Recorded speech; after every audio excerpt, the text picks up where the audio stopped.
So Ivy's just starting to introduce yourself. Yeah, absolutely. I'm IV Dickson. I'm the Chief Innovation Officer for SageNet. Now, for people who don't know SageNet, maybe just give the elevator pitch on what you guys do. Yeah, so we're a managed service provider with a broad scale portfolio. So what that means is we not only do traditional network management, like many of our partners and competitors in the managed services space, but we actually oversee other technologies that are at retail and restaurants. So digital signage, that's my specialty, obviously, but then IoT devices, yes, Wi-Fi, not point of sale, right. Not point of sale.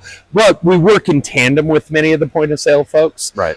They have a specialized market, and so we kind of let them do their own thing there. So you've been around the industry for a long time and joined these guys. I guess they sort of saw the opportunity that they were already embedded with this big customer base, and this is a way to expand their business? That's exactly right. Okay. Not only expand, but also help a customer get more value out of the technology that they were deploying. Right. This is such a big piece of managed services, is that day 2 and day 500 is almost more important in reality than that day 1 installation. Mm-hmm. And that's where people are falling down with these ancillary technologies that they're putting in. Yeah. When you get into things like payment systems and so on, it's obviously mission critical. Very much so. When it comes to digital signage, it still seems like there's a whole big percentage of installed base where they still don't get it. Yeah. They're not managing it. They're not turning things off. They're running up their costs. Lowering the operating life of their displays because they're just letting them run. Yeah. That's what you see on the marketplace?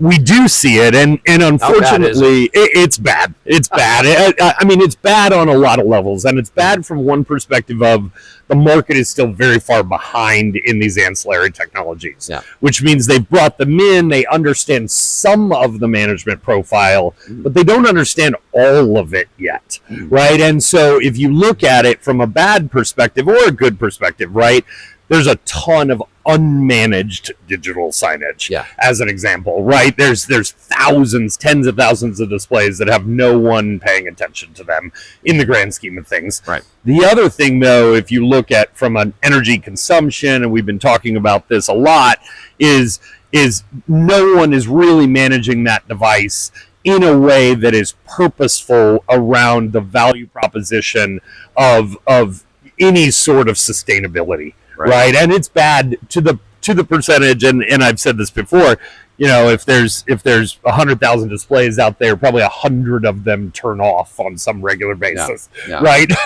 So it really is a 24/7 environment. Some of that is required by the retailer, right? But we can be smarter about that long term.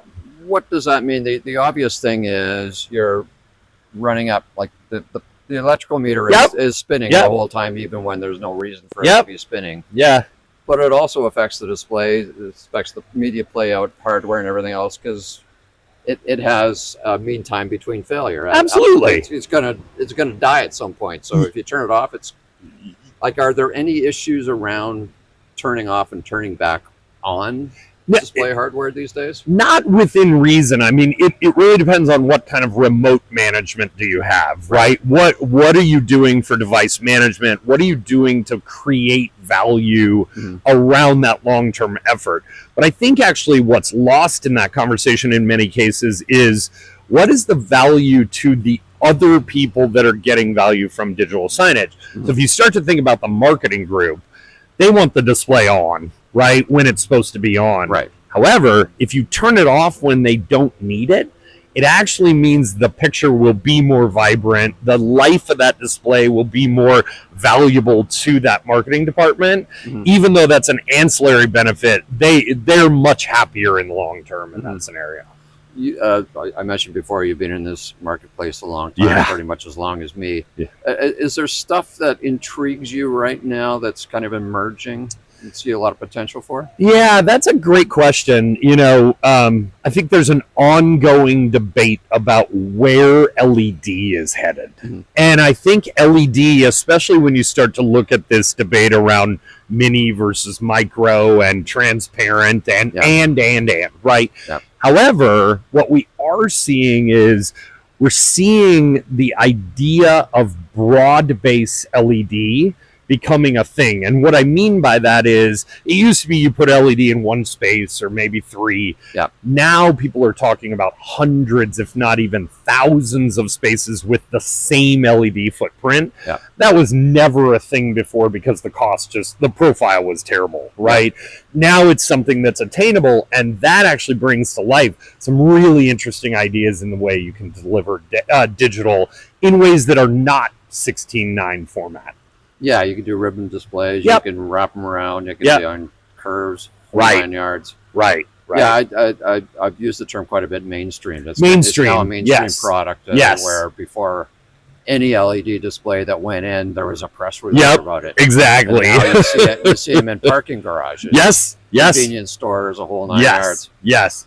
But if those are unmanaged, that's a terrible experience. And that's what, with all the work I've done and looking at LED, the one thing that I'm still not quite sure about is I have heard, and maybe you know this, is it a challenge to turn off an LED display and turn it back on again?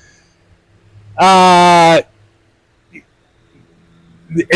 a great question, and I would say no if you plan for that exercise. Okay. If you're just going to say, hey, we're going to turn it off, yeah, that's a scary little proposition. Yeah, it's not like a remote control. You just turn it off. No. Like there's a process. There's a process, and also there's there needs to be an understanding of what the reason is to then allow for that type of management. Mm-hmm. But when it's done right and planned for, it's actually very seamless. And the LED manufacturers have purposefully looked at ways to create that into an easier outcome. And one of the interesting things about LED is, particularly the emerging stuff like micro LED, is the operating life can be a lot longer. And that's actually one of the value propositions as the initial price continues to lower in the market, and then you combine that with the longevity and serviceability of LED, it really creates a very valuable experience for the customer long term. And the pitch is now tight enough and at a price point where it can replace a lot of LCD or particularly OLED. It's very fascinating when you start to think about the fact that 5 millimeter back even 5 years ago was reasonably attainable. Yeah. That is now in some of the same price points as a 1.8 or even a 2.5 today. And that's a very different conversation. Yeah. All right. Well, thank you. Awesome. Thank you. Appreciate it.